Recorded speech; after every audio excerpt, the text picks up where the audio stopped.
Joyce, Rita and Doug are standing outside the whip. No, we haven't been thrown out. We are members of the Lacey Green History Group. We're on a walk around Loosley Road. The three of us are looking back in time to early 1940, the outbreak of World War II. Joyce and Rita have spent a great deal of time researching the houses and the people who lived in them at the time. We start at Hillcroft Dairy, home of the Lawrence family. Over to you, Joyce. Well, Hillcroft Dairies and General Store. This was the home of Jack and his wife Ethel Lawrence. They had children Basil, Jean and Mary. Jack had a dairy herd of cows and was a local milkman. I was told that Basil had a milk round to do before he went to school, and he must have been about 11 at the time, and he used to give cousin Jeff a lift on his pony and trap when he delivered to Church Lane, and then Basil had to rush like mad home, sort out the pony and then rush to school. Ethel ran the shop and it became a post office as well in 1952, and then Mary ran it for many years. Jean worked at Cheverton and Laidler's, and on my first day in 1958 she said to me, "Don't look at that clock on the wall because it will be a long day." And I did, and it was. The next house down is Edgerley. It's a bungalow and it's the home of Mr. Ted Stevens, his wife Clara and son Dudley. Ted worked at Grimsby and all were organists at the Baptist Chapel, and I believe Ted also composed music that he would play before the service began, but he never spoke about it. And for many years tremendous work was done by them, as they were responsible for the upkeep of the cemetery. All the work was voluntary. Once there used to be a working party in the 40s and 50s, but it dwindled down just to the Stevenses. The next is Lee View, which is a bungalow. This was the home of Bert and his wife Sissy, and they had children Ray, Bob and Mick and Colin. Bert was a drum major in the Guards and he also played in a band, and later Ray and Bob emigrated to Canada. Next was a stone cottage, brick and flint, 2 up, 2 down, the home of Mrs. Brooker and her bachelor son George. George had a mass of black hair, always shiny, and I think he used a lot of Brill cream. And my mum used to work there and she reckoned he didn't wash it much, but I don't really know that. And Mrs. Brooker kept chickens, which were allowed the run of the house, and her pet one was called Biddy. Now, number 1 Wadston View, 2 semi-detached cottages. This was the home of Hilda and Madge Gold, spinsters of the parish. Madge worked as a housemaid at LoosleyHill and later lived at Field End as a live-in maid. Hilda was a postwoman for many years, and I believe she was the longest-serving postwoman in England, 54 years, and she never missed a delivery. I'm told she would blow a whistle when she was ready to empty the postbox to announce her arrival. She finally retired at 79, and she was featured on the BBC Town and Around. And she must have walked, they calculated, 84,000 miles in her 54 years. Number 2 Wadston View, the home of Carrie Rutland, real name Caroline, daughter Cora and her daughter Nancy, and they also brought up her nephew Bill.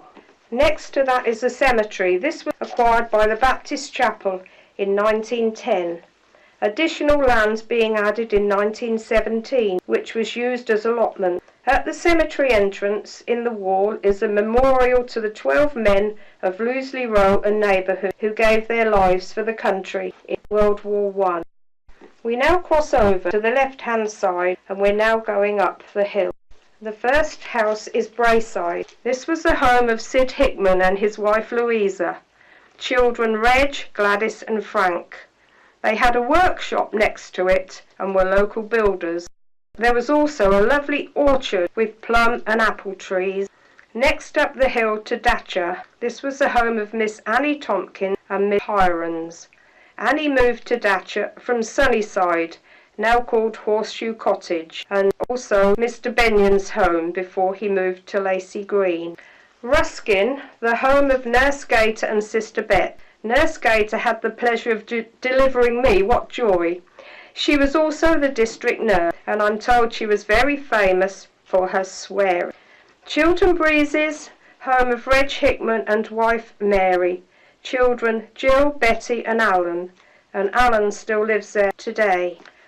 Alberta, the home of Mr. Archie Rowe and wife Connie. Children Keith, Peter and Susan. Next we go to Clarenstead. That's the home of George and Edie Walton, and Edie was a prominent member of the Baptist Chapel. Next, a large field which was used by Hickmans to store brick, and it was called the Brickyard. In 1951, Maplehurst was built, and that was the home of Gladys and Charlie Stevens, and they had a daughter called Diane. Next we come to Morecon, the home of Ronnie Lacey and his wife Gladys. They had children Morris and Muriel, and her nickname for some reason was Bubble. The last house at the top, the name is not known, but it was the home of Mrs. Mabel and Ralph Anderson and daughter Marjorie. Marjorie later married Fred White, and they had a daughter Brenda. Now we go past the crossroads down to the Stretch, as we called it. And these are 3 brick and flint cottages. Cottage number 1, Harry and Charlotte Fitzgerald. Harry had a war injury and he worked when he could for the gas board, and their children were Peter and Philippa. Cottage 2, the home of Harold Walsingham and his brother, and they owned the first car in the village. They were both businessmen, and it later became the home of Mrs. Stone. Cottage 3 was the home of Miss G. She was a spinster who worked in London, and my mum used to do her washing.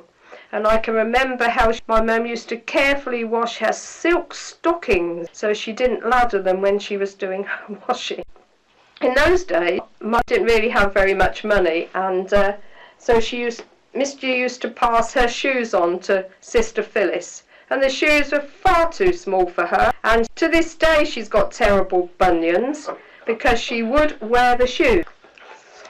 The Spratt, it used to be a pub, and it was the home of Mrs. Sprott, a doctor, and Mr. Sprott, I'm told, was head of carbines in London. Next to that is the Salmon, which Rita's going to tell you about. When we moved here in the 1950s, the gardens and grounds of the Salmon reached right up to Little Lane. There was a tennis court, and there was a hall which the children of Mr. and Mrs. Carpenter used as a playroom and then to entertain their friends, was called Trout Hall. And sometimes Mrs. Carpenter would lend this to people who had a party. It was the home at that time in the 1950s of Richard and Rosemary Isdale Carpenter, who'd formerly lived at Collins Farm. Mrs. Carpenter founded the 81st Darby and Joan Club in 1958. She had a daughter Sally, who was one of the last debutantes presented at the Royal Court. Also residing with the family was a Miss Florence Davis, always known to everyone as Nanny. This lady was apparently nursemaid to Rosemary Carpenter, and when the latter was a child, and remained in the same post for the next generation, she stayed with them and was cared for by the Carpenter family for the remainder of her life. Now we go back to the other side of the road, up to the crossroads again, next to the chapel, and this is the schoolhouse. This was once a village school. My mum used to go there, and lots of the old people did before going to Lacey Green. And this was the home of Mr. Charlie Harbour, and he was a gardener for the Spratt and the Salmon. And the next house down is Field End, home of Miss O'Brien and Miss Miller, and Madge Gone lived there as a live-in maid for a while. And during the war, Mrs. Baker had to make camouflage nets here for the war effort, and she was tying knots. She had to tie lots of knots, but I don't think she enjoyed that very much. I'm going to say this recording was made by Joyce and Rita. It was made in the year 2013.